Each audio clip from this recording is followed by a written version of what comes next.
Hey, it's Kat here, and in this video, I want to share 5 Ps of social media success. So the 5 Ps are all about how to make social media work for you and your business. I know social media can be this really big beast, and it can be a little bit overwhelming about how to use it effectively and use it to your advantage in your business to really make sure that you're not wasting a lot of time and effort. First P that I'm going to talk about is planning. So when it comes to social media and growing your following and growing your business through social media, it's really important that you plan your posts. Now, I know that it can get really challenging and you think, oh, I haven't posted for a while, I'm just going to post something up. I'm just going to chuck something up just to stay top of mind with people. But I recommend that you take the time out in your week and you have a block of time and you really plan out your social media content. Because if you don't plan it, you'll end up doing something rushed and doing something where your full heart isn't in it. You haven't really had time to really have that space to think about what you want to share and why you want to share it. So planning is key. I really like using a scheduling tool. There's a number of them out there. There's one called Plann, P-L-A-N-N.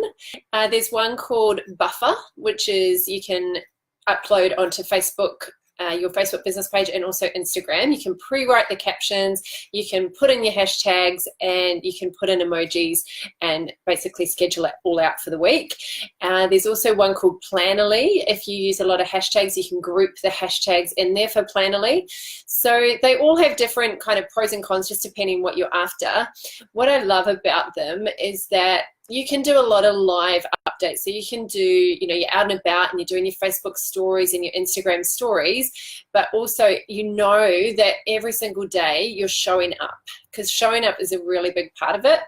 So when you are visible, when you're consistent and you're showing up, you're showing people basically why they should trust you. So if you're consistent on social media, they will naturally assume that you're consistent in your business and in your life. So it really helps to plan this out so that you've got that plan in place, you know that that's been taken care of, and then you can add your other bits and pieces like your live stories. So that's the first one, planning. So I recommend that you just put a time in your diary to plan your social media out. And do some in advance. If you're going to be on holiday, or if you know that you've got a busy period coming up, if you know that you've got some captions really already thought about and written, it's such a relief. When I started doing this in my business, it was a real game changer. Okay, the second P is prioritizing. So this is similar, and if you've got your planning in place, it's going to help you to prioritize what to post. But sometimes, you can be overwhelmed with all the things that we could post, right? There's a lot of things that we could post. We could be sharing so many different things like excuse me, how-tos or mistakes or tips or a guide, or there's so many things that we could be sharing.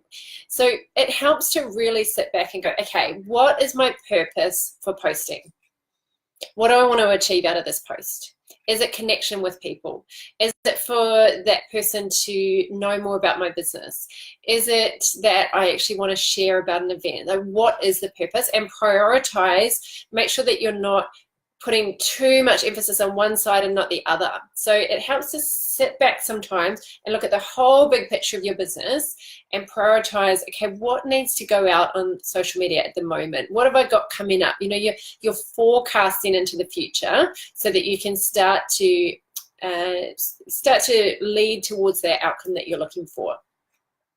The third P is planting.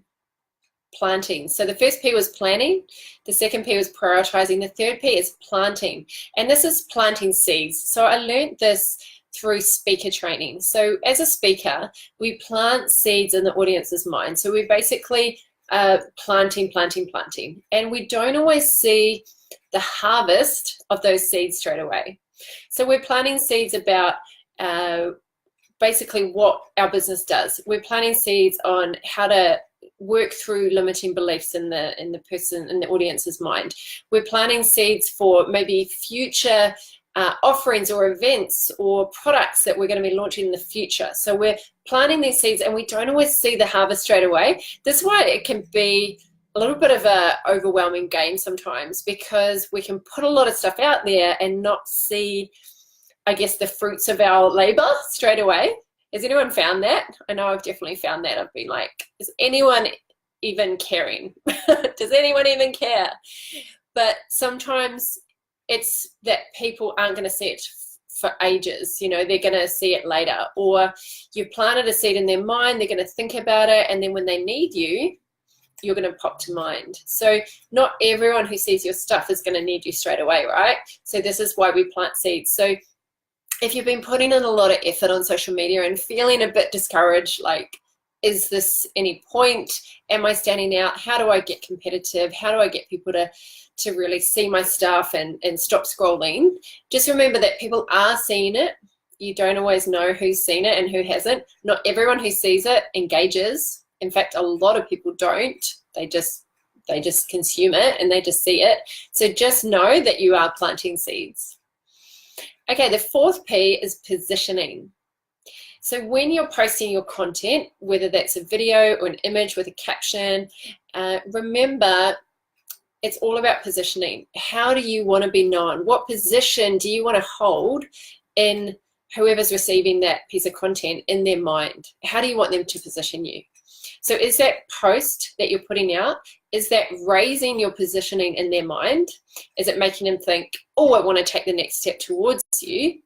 Or I want to get to know this person more, or I want to follow this person and really keep an eye on what they're doing? Or is it lowering their position and your positioning in their mind? Sometimes, like I'll be really liking an account and really enjoying what they're posting, and they put something up and it just takes them down a peg. It doesn't mean we have to be perfect, definitely no perfection. It doesn't mean that all our posts have to be amazing, but it just does mean that we want to be mindful of how this is positioning our business, because we as business owners, we use social media for positioning. We don't just use it for play, we use it for business. So remember, you know, to be professional and come across as professional, but also authentic, be real, because if you want to be known in your customer's mind or in your ideal client's mind as authentic and real, then you want to make sure that you come across that in your social media. And then the fifth P is persisting. Persisting. Social media is a long game. It's not just like post once and you've got 5 clients banging on your door, right? You've got to be consistent. You've got to keep showing up. And I recommend that you show up daily if you can. But if you've got a really full life and you're thinking, I could post, but it's kind of crappy, it's probably better not to. I was interviewing Kim and Daniela today for, well, they've got businesses where they are consistently showing up on social media, and they were sharing that they believe it's better not to post a crappy post than post. But we've also got to balance that with not being perfectionist, right? So I know that I can tend to not want to post if it's not going to be, you know, really good. But let's face it, none of our posts are perfect. They never will be. And as long as we've been real and valuable, it always comes down to me, when I think of it, is this valuable? Is this going to give someone a laugh? So is it entertaining? Is it going to inspire them? Is it going to educate them? So as long as it falls in those 3 categories, I think, yeah, it's valuable. As long as you're speaking to your ideal client or your ideal customer, then it's probably going to be valuable for them. If you're trying to speak to everyone, it's probably hit or miss whether that's going to be valuable and meaningful. So I really like asking myself, is this valuable? Is this meaningful? Is this purposeful? Is it entertaining, educating, or inspiring? Then yeah. So you can just run it through a little checklist in your mind before you post. So please don't get stuck on perfectionism, but also make sure that you're allowing yourself enough space and time to put really great work out into the world, because what you have inside your brain really can help someone and they need you. So persist, keep doing it, keep pushing it out there, even if you feel discouraged, even if you feel like no one's engaging, don't worry about it. Just keep doing it, keep showing up, because then people start to really trust that you are going to be there. And one day they're just going to hear the right thing and take action. And then that's a beautiful moment when someone says, your post got me thinking, your post made me make a change today. You know, the ripple effect of that is huge. You might not ever see it, but just know that it's helpful and it's valuable. So I'm just going to recap the 5 P's of social media success: planning, prioritizing, planting, positioning, and persisting. I just said planting like an Aussie. I'm getting more Aussie. See you soon. Bye.